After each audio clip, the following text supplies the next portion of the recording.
Welcome to the May seminar of He Kaupapa Hononga, Otago's Climate Change Research Network. It is such a great pleasure to be able to introduce Professor Janet Stephenson today.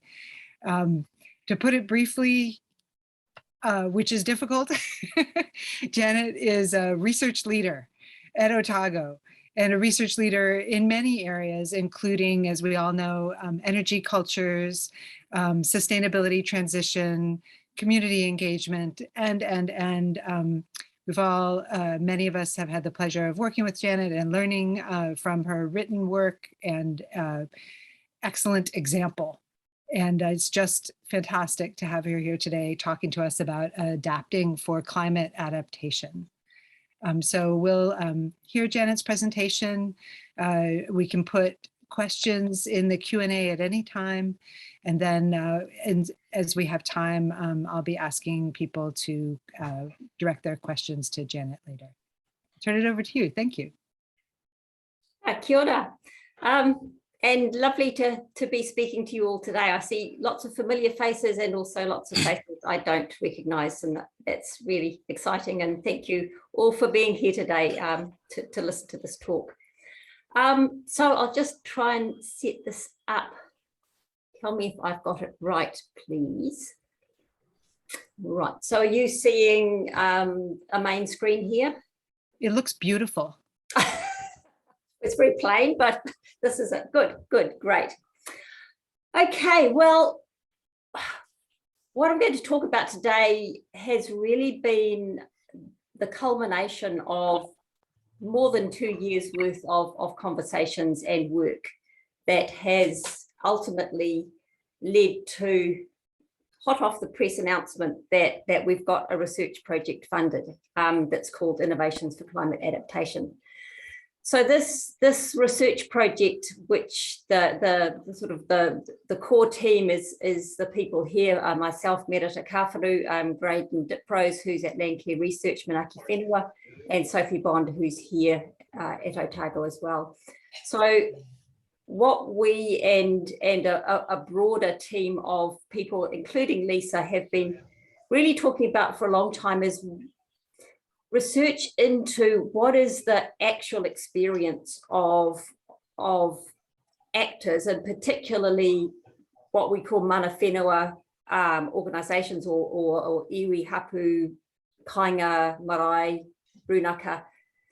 So the experience of those who have those intimate long-term connections to place through whakapapa, and also the experiences of local councils, which also have a different but important relationship to place, and that is in caring for places and people over time. And so both of these sets of actors have really important roles in climate adaptation because they are there in place, they have a commitment to place, and they're working with people over time. And so they themselves as actors need to adapt the way they do things because climate change is forcing those changes upon us. And so this research was really on the back, as you'll see, of many conversations with individuals and groups over a couple of years to eventually get this piece of work, which is going to be funded starting, in fact, officially in a couple of days, and probably in reality in a few weeks' time. But I want to give you some background to this research first before I start talking about really what we've heard from all of these conversations and how that's affected our research design. So from the IPCC, we know that climate change impacts are more severe than had been anticipated, and that the window for action is increasingly getting narrower and narrower, and the period for change and the degree of change that has to occur to try and avoid major impacts is getting less. Closer to home, we know that impacts are happening sooner than anticipated, and this article here that actually made it all the way to The Guardian in the UK is that king salmon is actually finding that increases in sea temperatures in the Marlborough Sounds is killing off its salmon farms, and they're going to have to close and move them to cooler locations. And that was certainly, as they say, definitely not anticipated to happen this quickly, if at all. And we're also facing new surprises. Another new piece of research that's come out of the New Zealand Sea Rise project, looking at how the coastlines of New Zealand are sinking geologically at the same time as we are facing sea level rise. And so this, in some instances, is effectively doubling the rate of sea level rise in some locations. And that has been, I think, a shock to quite a number of cities and settlements and marae and others who live on the coast. So these kinds of destabilizing surprises are making life even more uncertain for those who need to make decisions for places. And it's creating massive challenges, first of all, for mana whenua. And I apologize, the images I'm using here are actually a few years old, but they're nonetheless relevant. They're just ones I've actually reused from a talk a few years ago. It just seemed a huge amount of work to find images that represented things happening yesterday when I had equally good ones from just a few years ago. Challenges for mana whenua include wāhi tapu being affected by flooding and erosion, marae and papakainga areas being impacted by similar things, and things like the huge weather bombs that have been going off in the East Coast area, creating devastating impacts on beaches and the hingakai, in this case in Tolaga Bay. And also massive challenges for local authorities with things like drought situations leading to incredible drought, lowering of water supplies, and the need for townships to look more carefully at how much water they use and possibly putting in more infrastructure to save water. Flooding events that can impact entire settlements, the loss of infrastructure, bridges, roads, and so forth. And here on the East Coast, which is something we're going to face all around our coastlines, is the erosion of waste dumps over time. And we know from the work of Climate Action Tracker, amongst others, and this is an image from the Climate Action Tracker, a very excellent website, that we're only actually just starting in on these impacts. If you look here, I don't know if you can see this arrow that I'm running, you can. So we are here in terms of temperature. Down here was the pre-industrial average. We've already gone up over 1 degree by 2021.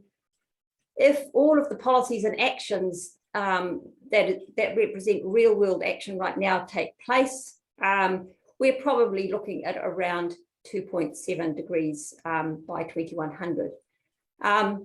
If globally the targets that nations have committed to in their nationally determined contributions are adhered to, we may get 2.4.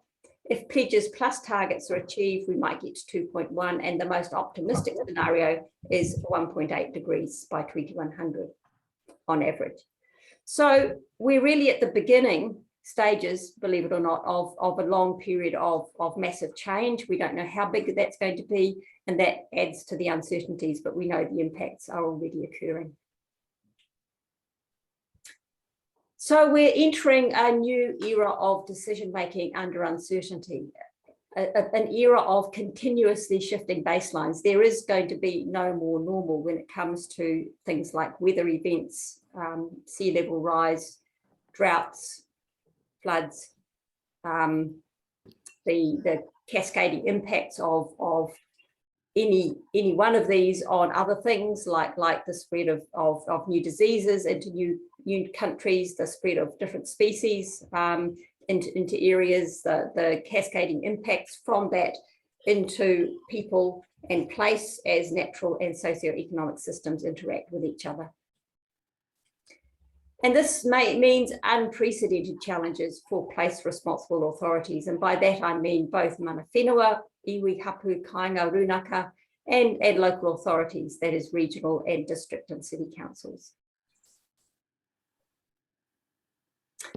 So what is needed? What do we need to put in place to assist these place responsible authorities to take the kind of action that they need?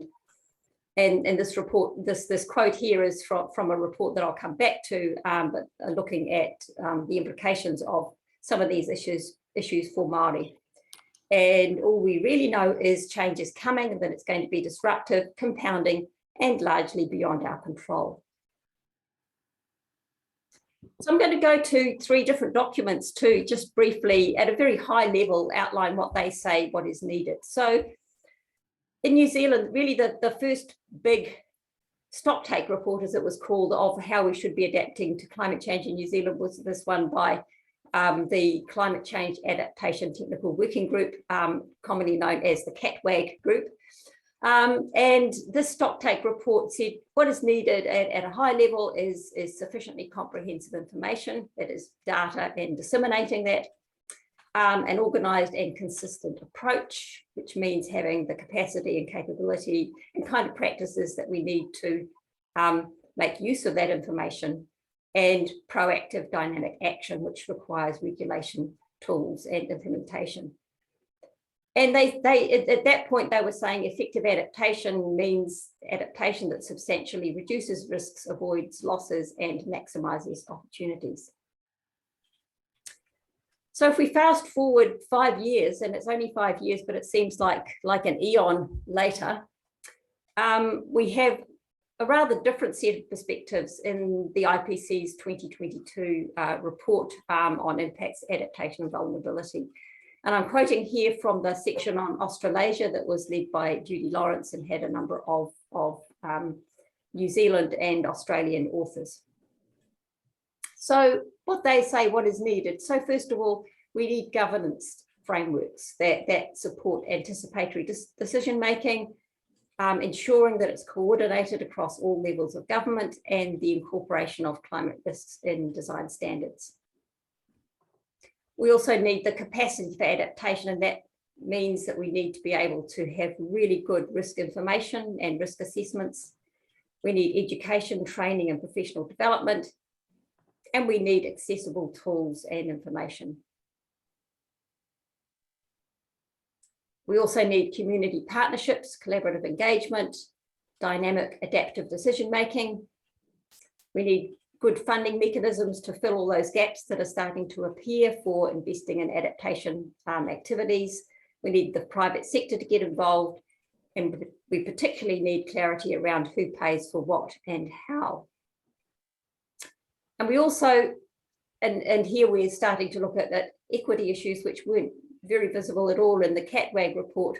We need to reduce these vulnerabilities that are systemically built into our society around wealth, around the fragmented service delivery that already occurs, around inadequate spatial planning, and around the fact that many ecosystems are already degraded and becoming more so. We've then got another set of perspectives from the Ihirangi report. And so this was one that the Ihirangi report was developed for the to feed into the National Climate Change Adaptation Plan, and it was developed by the iwi Leaders Climate Forum, and Mike Smith was one of the main authors of this. And this brings a quite different perspective on what is needed. First of all, constitutional reform to reaffirm Te Tiriti or Waitangi. It needs to support the use of Mātauranga Māori customary knowledge systems in assisting with the response to climate change. It needs the empowerment of communities to deliver their own climate solutions and shifting of economic control to those communities. It requires a relocalization of economies and a relocalization of production and consumption to the community level. And it requires an acceleration of ecological restoration. Now, there's a lot more in that report, and there's a lot more in the other reports, but I just tried to pick up here some very high level themes that show you both the evolution of thinking, and also the very distinctly different approaches that are being taken or are reflected through the IPCC perspective and also through an Indigenous perspective. But aside from those high-level propositions about what we need, and when we're talking about what we need, by implication, it means they're not here yet. By implication, it means that those things are not in place, and those things will probably take some years to be put in place. So what we're interested in is what's the reality for place responsible authorities, for mana whenua and councils. What's actually going on? What are they doing? Are they just sitting around waiting for something to happen, or are they really worrying about these things? Or are they actually getting on and doing stuff?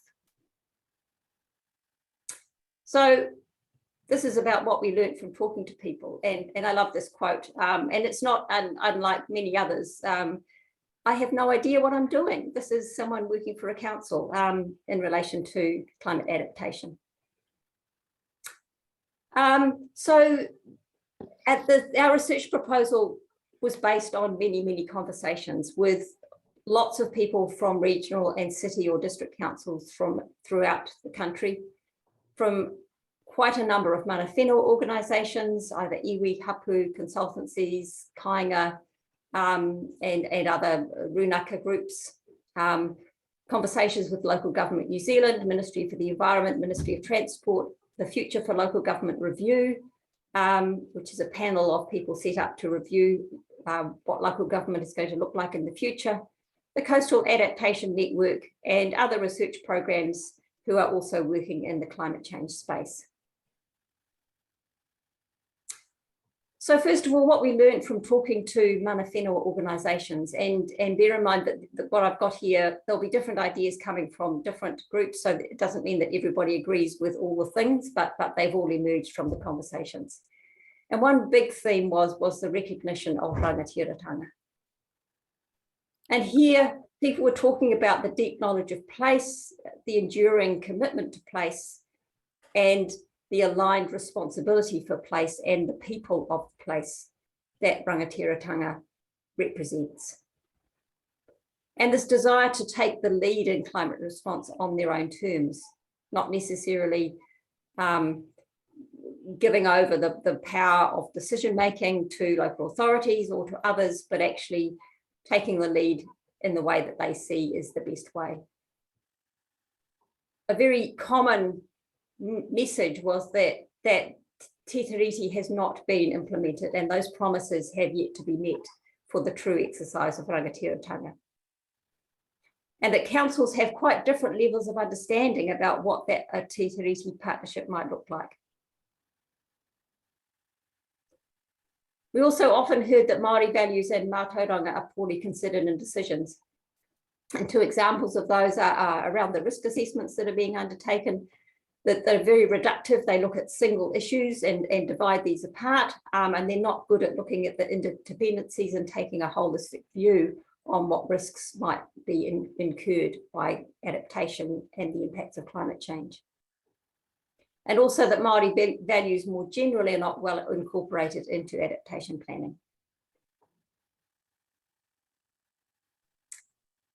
Mana whenua organisations were really also concerned about resourcing and capacity. So they're already committed on or over-committed on other issues.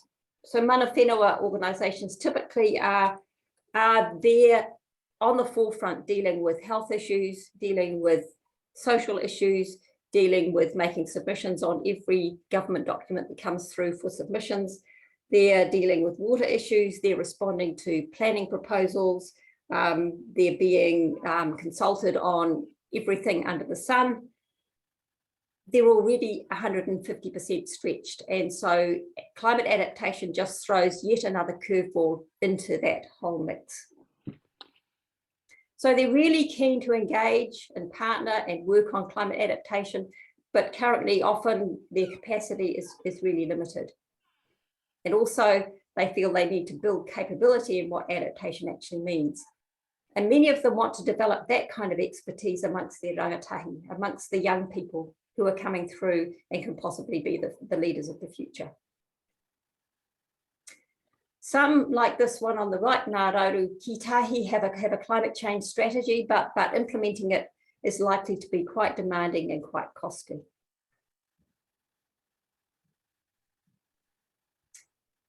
Many of these mana whenua organisations are also starting to engage or have engaged with their own communities on climate adaptation design. So they're working with them to build an understanding of the complex issues around climate change amongst lay people, and also working on how to make it tangible and relevant to a specific place. And this is the Ngāi Tahu climate change strategy, and that was developed over about a number of years with a number of hui and workshops with all of the, I think, 18 runaka to discuss climate change issues and priorities with each of those runaka, and then bring them together into what eventually turned out to be the climate change strategy here for Ngāi Tahu. Mana whenua organisations are also keen to partner with councils on adaptation, and they note that some councils are making progress in what those partnerships might look like, but generally they feel that councils need to be more confident to work with iwi. They need to know how to set up mana-to-mana arrangements and to give enough time for engagement. What do we learn from talking to councils? A high level of uncertainty about what they should be doing. Many people are feeling isolated, unsure, feeling that they were going through a learning curve, feeling a lack of guidance about the specifics. There's very high level guidance, like the things that I was quoting at the start there, but the specifics are fairly light. There are some tools, but they only cover a little bit of what is needed. So there are tools, for example, around the use of dynamic adaptive pathways planning. There's a lot of good advice there around engagement, but there's a lot more changes that are needed within institutions, within councils, in order to be able to adapt properly to climate change. Similar to mana whenua, they feel they lack capacity and capability, and because of that, some are saying, not all, some are saying we haven't done much yet, we don't have the expertise needed, we've got engineers leading community engagement just because we don't have the capability on board. Councils themselves say that they're uncertain about partnerships. They don't know, some of them are feeling very uncertain about how to develop te tiriti-based partnerships, how to ensure adaptation decisions are more iwi and community driven. Some are starting to engage with their communities, some have done it really well, but some haven't yet. So wanting some more specifics about how to engage with communities, how to increase community understanding of climate change. And finally, that their organisational structures aren't fit for purpose. They're starting to work on, but don't really know how to integrate this kind of decision making across council departments, because the people we talked about were fully aware of the problems of one department making a particular, say, an infrastructure development decision, and another department not having any input into that, and yet if they had, that decision could well have been very different in the interests of adaptation. And also how to integrate adaptation with mitigation, because councils are on the ground responsible for both, and both of those are absolutely are going to involve very, very major changes in how councils do things and how communities do things as well. And so actually integrating these as an approach is really critical. Oh, and a few more. Lack of funding for new costs. They're seeing costs in strategic planning, new costs in infrastructure, new costs for engagement. And also the DAP process is complex and costly and beyond the reach of smaller councils. So they're seeing uncertainties everywhere, this lack of clarity about what their responsibilities are. And so many of them are making assumptions about what gaps they should be stepping into. They're just going and doing it often, not because they're told to do it, because they see it's the thing to do. They're really uncertain about the effects of current and future reforms, such as those indicated by the National Adaptation Plan. And they're also concerned about counterproductive decisions by central government. For example, the recent decision about ad hoc increasing housing density standards pretty much throughout most urban areas has really big implications for adaptation if you're doubling the amount of houses within an area that's under threat from climate change. So there are some similarities. There are obviously some differences, but also there are a few similarities between what mana whenua and councils are saying they want. So internally, they're all looking for relevant skills. They're looking for the right kind of resourcing. They're looking for more flexible, more integrated and more holistic decision making. And they're looking for different approaches to planning and investing. And externally, they're looking for new governance and partnering arrangements. They're looking for more collaboration and they're looking for more engagement with communities.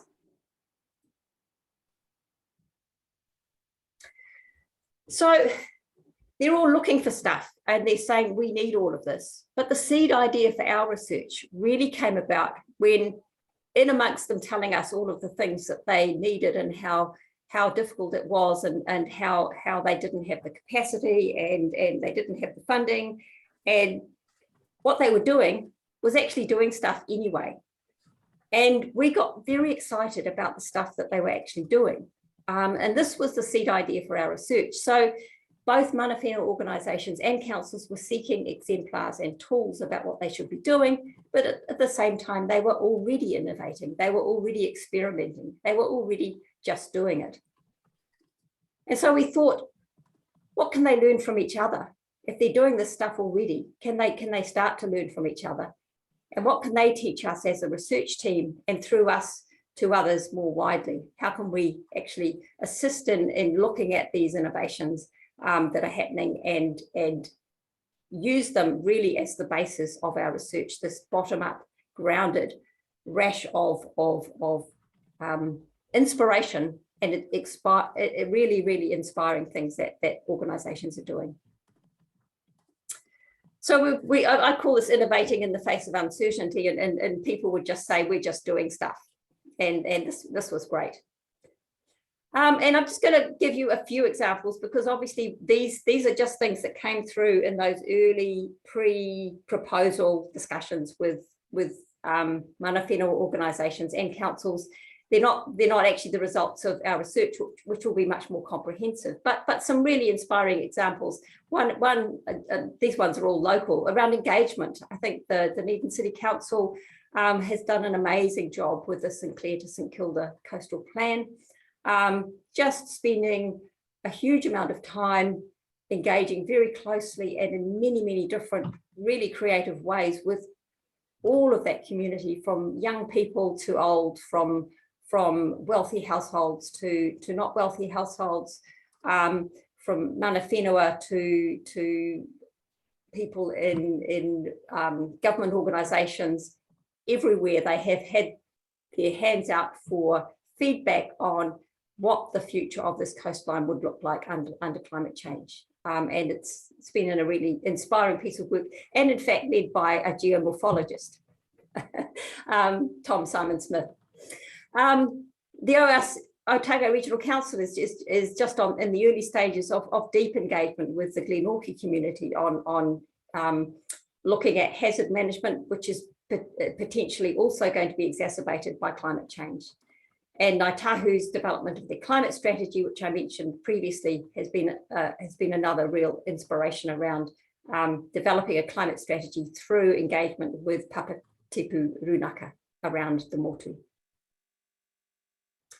We're also seeing some really exciting collaborations between councils. In Taranaki, the regional and district councils have come together to form a regional adaptation team, all working and learning together. And closer to home, the South Dunedin Futures Project is now underway, which is jointly funded by the Dunedin City Council and the Aotearoa Regional Council, looking at the future of South Dunedin. We're seeing new funding allocations. So the Bay of Plenty Regional Council recently allocated funds to help two marae communities to develop their climate plans. And one of those is the Rere Kahia Marae, which is the chair is pictured here. Actually, I think he's now the previous chair.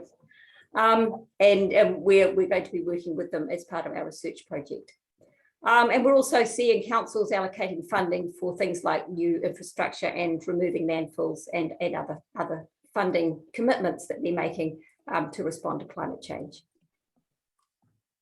We're seeing the building of new skills. So existing staff like Tom Simon Smith here, extending their skills and knowledge and moving from just, I shouldn't say just being a geomorphologist, but having geomorphology skills to also having incredibly good engagement skills as well. In another example, another council, the natural hazards team was actually extending to become a climate change adaptation team. And across a couple of councils, we heard how they were starting to work together across departmental divisions to make cross council decisions that meant that adaptation decision making was far more integrated. And we're seeing across the board long-term planning for adaptation starting to take off. So probably the earliest one is the Kaitahu's climate change strategy 2018 that I talked about, but Ngāroru, Kitahi have just recently produced a climate change strategy, and we're going to be working with them as well as part of both organisations as part of our research. The development of kāinga plans. So this is actually through another research project that I and some of the other people on the listening group here are part of, called Project Kāinga, which is a research project working with 7 kāinga communities in the North Island around their responses to climate change, and they're developing kāinga plans, and this here is just some guidance that was developed as part of that project for assisting those communities in developing those plans. As well as that, we're having councils who are saying we're now doing risk assessments, and councils also using their long-term planning process as a way of engaging communities in thinking about climate change as well as other long-term issues. And finally, a lot of effort is being put into building local resilience, anything from considering the relocation of marae, which are under threat from sea level rise, to planting native species for climate mitigation and environmental restoration, as is happening here with Puketeraki marae, and the emergence of lots of community vegetable gardens and orchards for building food security.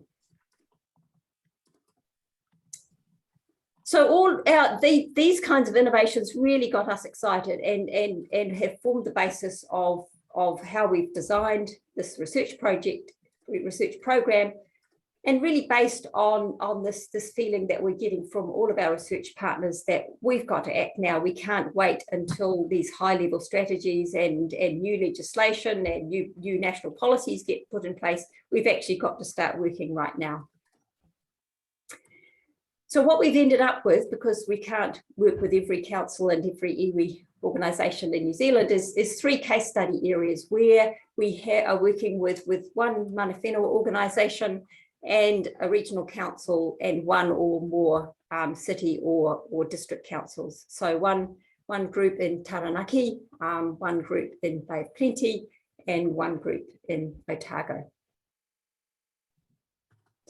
And the program of research was co-developed with all of these research partners, so they have seen and had input into early versions of the research program and have really shaped what it's ended up looking like.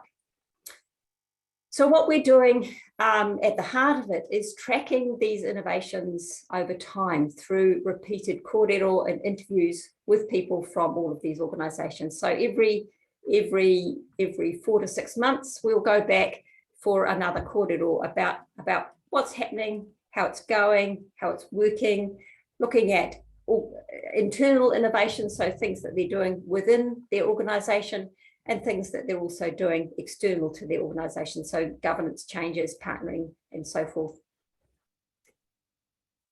We're looking at what works and what doesn't, and really wanting their views on what is working rather than our perspectives on that.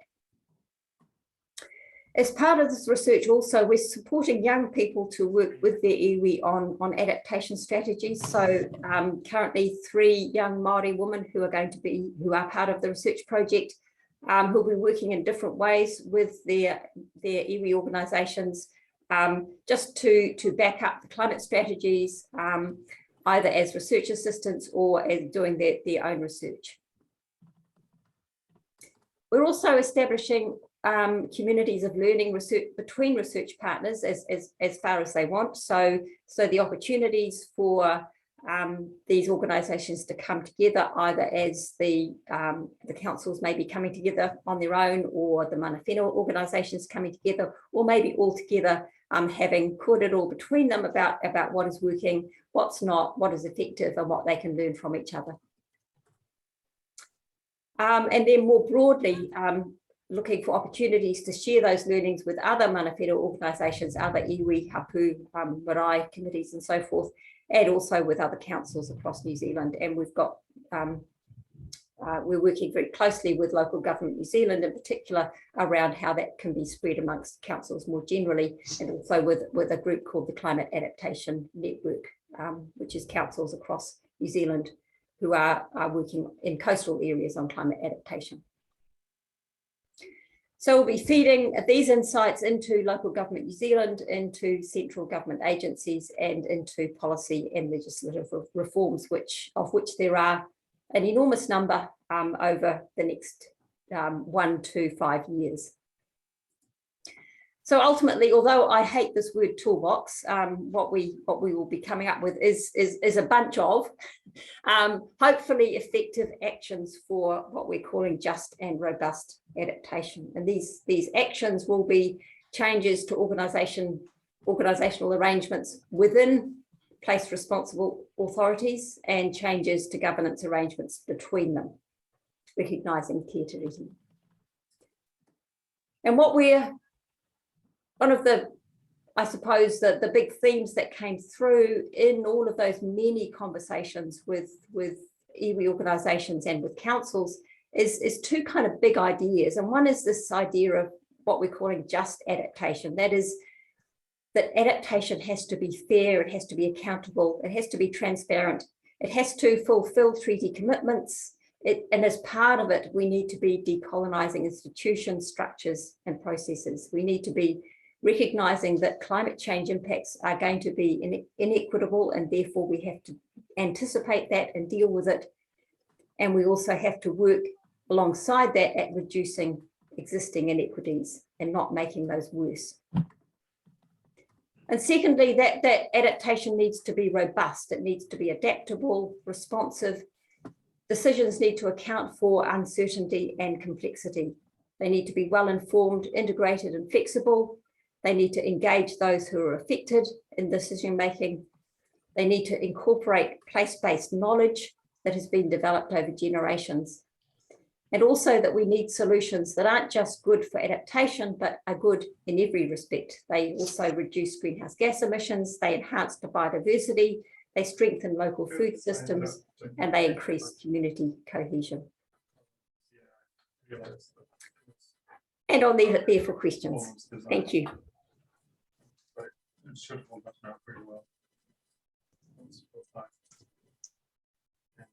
Thank you so much, Janet. There's tons for us to discuss. There's a little bit of activity happening in the chat. Whoever's talking on another call, could you please mute yourself? Thank you.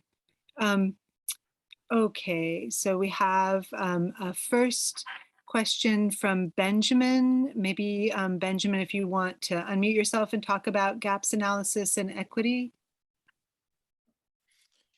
Kia ora, sorry, I lost track of what I'd written because I was so caught up in the kōrero, which is awesome, gee. And really it sparked off a range of thoughts. There's some great opportunities for alternative voices and diversity around through looking at who wasn't part of things, and with high level documents like the Ngāi Tahu strategy, which is very, very high level. Many missed out on that being present in those types of documents, particularly those of us who are landowners, Māori landowners. I'm a trustee of about 5 different land blocks and a beneficiary in many more. And we have our own views and our own needs, which differ significantly from the corporate entity and its runanga system. So, and a lot of our properties are at risk from climate change, but never seem to make it into the maps. And we have our own legal structures, etc. So that's one area that I think there's going to be some interesting thinking needs to be wrapped around our various needs, etc. So just one example, but so a gaps analysis can capture a broader thought base or where things have been missed, and it's good at quick indicator of where things will fall through gaps as when we look at high level documentation, particularly informing government agencies. As you get reductionists, it moves up through the chain to a higher realm. The bullet points get smaller and smaller and smaller, so that the resource base that comes down does as well. And so all those sorts of things come into play. So gaps analysis can be a great tool around that sort of thing. But also the other point I'd like to make quickly is that some base measures have been established in UNRIP. So that's considered the minimum standards that New Zealand, despite it being not yet being domestically applicable, although the Māori Land Act is one of the places where it could be, and so same with the Conservation Act. UNRIP creates a great base from which to work in relation to where are those base elements, particularly how our rights are informed through the treaty, and the treaty relationship is in place, and there's some material in Human Rights Commission around that. It says UNRIP does have a place of informing us of what the treaty rights consist of when we're talking about te tiriti as a base. And sorry, a bunch of other stuff is in there, but I'll leave some time for other people, because I know I can see machinations out in the audience there, so kia ora, I'll leave it there, thanks. Janet, before you reply, I just would like to say to people, if you raise your hand using the reactions thing, I'll keep a running list of who is waiting to ask questions. Thank you. Janet. Yeah, kia ora, Benjamin. No, thank you. And I really appreciate what you're saying there, and particularly, and I think this is something we're hearing again and again, and I think Merata would be a better person to talk to this than I really. I can see her there behind her mask. And that is that adaptation responses have to be at the level of the community that is impacted, and so they need to be involved in those decisions, and they have to be part of designing the response. And so that sort of kainga level or landowner level response is going to be absolutely critical, and something that certainly in this research we want to hear people's real experiences of that, and to be able to convey those messages further up the food chain as needed. So kia ora. Looks like you got the thumbs up on that one. Thank you, Marta. While we're waiting for further questions, I'll just take chair's privilege. Listening to you talk, especially the scene setting about adapting to adaptation, is something that's going to be ongoing, that the past is not going to be like the future, and there isn't going to be a normal. And I kept thinking about our need to anticipate not just the needs of our children and grandchildren and their grandchildren, but also the participation and the agency of people who are young now and people who their children and their children's children. And I remember one of your respondents even talking about being ready to be in place 1,000 years hence. And how can we arrange for to say to our kids and our grandkids, you will be able to have agency as a person in place? I mean, that question hits me as a mother and grandmother as much as it does me as a researcher, and it is something, you know, we're facing such a different future in some ways. In some ways, there are many messages that we would like to put today that probably are going to be irrelevant in the future. But I think where I come back to is that if we relocate ourselves in place, then things become much simpler, because we are making decisions about the food that we plant in the ground, about the water that we use to water our vegetable gardens, about the sunshine that shines on maybe our solar panels, and about the community that we live in, and safeguarding and looking after that. And if we have energy and social and political systems beyond that are effective, then we engage in those as best we can. But at its most fundamental, we are having to resituate ourselves locally in order to be able to act at a more global level, to be able to have those wider influences. And I think for me, I draw inspiration from people and communities in place who are doing it, who are doing this really, really hard stuff. The communities we're already working with in Project Kainga, and the communities we've been talking to as part of developing this new project. They are grappling with this existential question right now, because they are being impacted absolutely right now by droughts, by floods, by sea level rise. And this is the future that we're all looking at. Thank you for that. Further reflections and questions?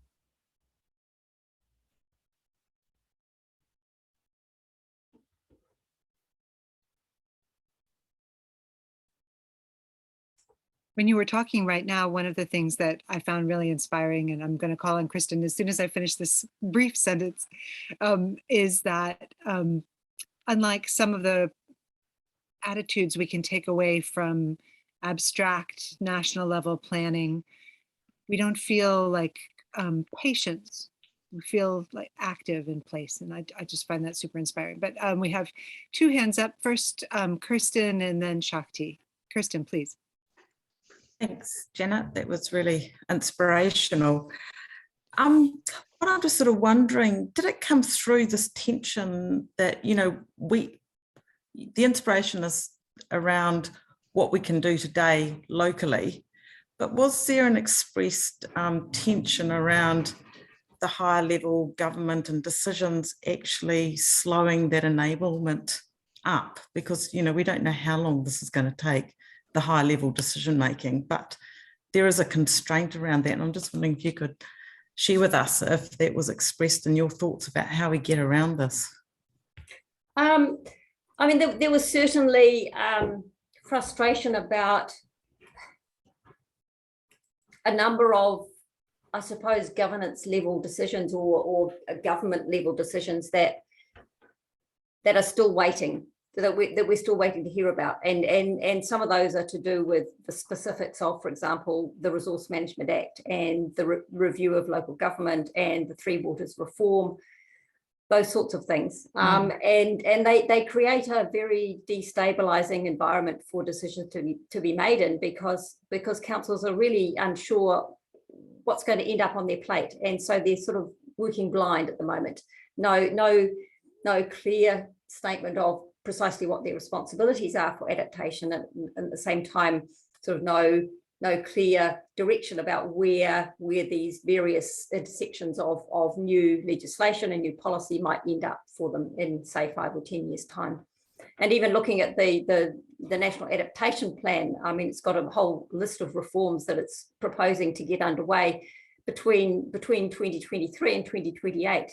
So that's a long tail of reforms that are continuing to destabilize the decision-making environment. And that's not even to sort of bring into the picture Te Tiriti implementation and what that might look like once it starts being devolved and adopted at a local government level, which is certainly, I think, the direction we're heading in. Oh, thanks for that. Shakti. Hi, Janet. Thanks for the presentation. I was wondering how, well, this is a very New Zealand-centric work, right? I'm wondering how it would apply, or if it would apply at an international scale. Something that you could do it, let's say, in a developing nation where the needs are probably much more quicker, the differences in needs and well, capacities are quite different to something like New Zealand, let's say Nepal. How do you think that would work? It would be great if you went home and did it in Nepal. So I would be pretty sure that the conditions I'm talking about here, which is that on the one hand you've got incredibly slow moving policy changes and changes to legislation, and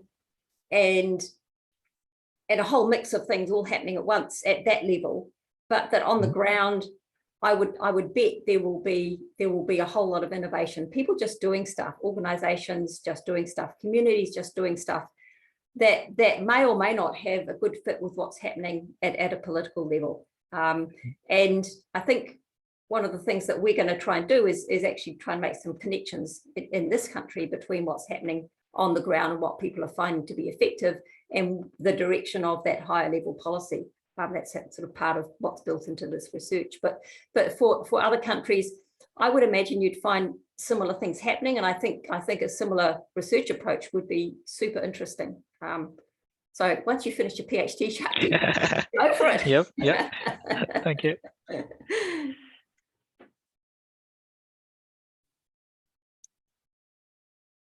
I'm looking for hands, thinking about research. I was so interested in the way there were the two areas of inquiry with the Mana Whenua and councils. Will maybe I'm just not understanding. Will there be direct talking to each other across that boundary? If they want, yes. So I mean, this is one of the things that we were very aware of in designing this research, is that Mana Whenua organisations and councils, it's just a whole lot of individuals, and they're all stretched to anything. Like we don't want to put more burden on them, and so even asking them to spend an hour every 6 months with us for a chat is actually asking a lot, and we feel privileged to have had their agreement to share these things with us. So we haven't required anybody to make a commitment to sharing between or within the different research partners, but there was certainly a lot of interest expressed when we talked about it, so that's something that we intend to do if and when research partners are ready to have those kind of conversations and sharing. Some of them feel like they're a bit too early on to want to share anything with others, but want to listen to. They sort of they look across the fence and see other councils doing things, and they say, "Oh, you know what you're doing. We want to hear from you." And whereas that council may think this council knows what they're doing. So there's a lot of sort of Kiwi humility going on here, but I think they're all doing amazing stuff. Oh, thank you. Laura, last question. Oh, well, kia ora. Thank you for your presentation, Janet. Sorry, I came in a bit late, so I actually missed the point of the presentation, but I just assumed how we work with councils to adapt or respond to climate change. Yeah. Oh, and Māori groupings. Yeah, sort of. Yeah. Learning from councils and from Mana Whenua about how they're doing stuff, how they're adapting, and what learning from that how that learning might help each other, but also might help the evolution of policy at a high level. Oh, okay. Okay, yeah. So it's definitely the space that I'm working in at the moment. So I sit on the Regional Planning Committee at the Hawke's Bay Regional Council, and we're definitely having these conversations. One challenge that we've put to the council is that their income is 1.9 billion. If they could just give Mana Whenua 1%, will go a long way. of that 1.9 billion in the infrastructure. So I don't actually accept that the councils don't have money or the infrastructure to change or adapt. It's again, it's around the capacity for them to do so, or actually the wanting to do so. That's just in my experience. Working on the ground, I'm actually from Hononga, so we actually highlight the lack of fresh water in our community. But actually what happened is people tend to go to the higher levels and actually forget about our marae, the people that are actually on the ground that actually can see where the water is going or where the climate changing is happening. So when you say mana whenua organisations, that's actually an affront to hapu and whānau that actually are on the ground observing, because we're the greatest observers of nature, right? So that's just a comment, and I'm more than happy to contribute to your mahi, being one of Merata's students. Kia ora. Good. Yeah, I'll just say we were using the term mana whenua organisations to try and be as inclusive as possible, and so that includes a marae committee, a kāinga, whatever scale, because we realised that if usually the term is iwi/hapu, and that doesn't capture all of the different permutations of Māori society. So we were trying to be as inclusive as possible with something, and that seemed to be our best kind of guess as to a term, but there may be a better one, and if so, I'd love to know what it was. No, that's fine, Jen. I just thought I'll just highlight that fact because I'm in Hastings, right? Or we're here at Tainga, and we've got tai whenua, we've got iwi, we've got marae, we've got hapu, we've got Māori committees, we've got our 7 PGCs. The thing with councils is, who do they speak to? Yeah, exactly. Yeah. And again, that's something that Merata has a really good kōrero on, and yeah, I'm sure you and she have had some good discussions about that one. I'll just note that you addressed Merata's question that was in the chat in talking to Laura just now. This isn't something that's going to be resolved today, and nothing more is going to be able to be resolved in the hour we have remaining. I just want to follow up on one thing Laura mentioned right away. If you weren't able to be here at the very beginning, luck is with you. You can go to the He Kaupapa Hononga website very shortly and see the entire recording as many times as you like in the comfort of your own home.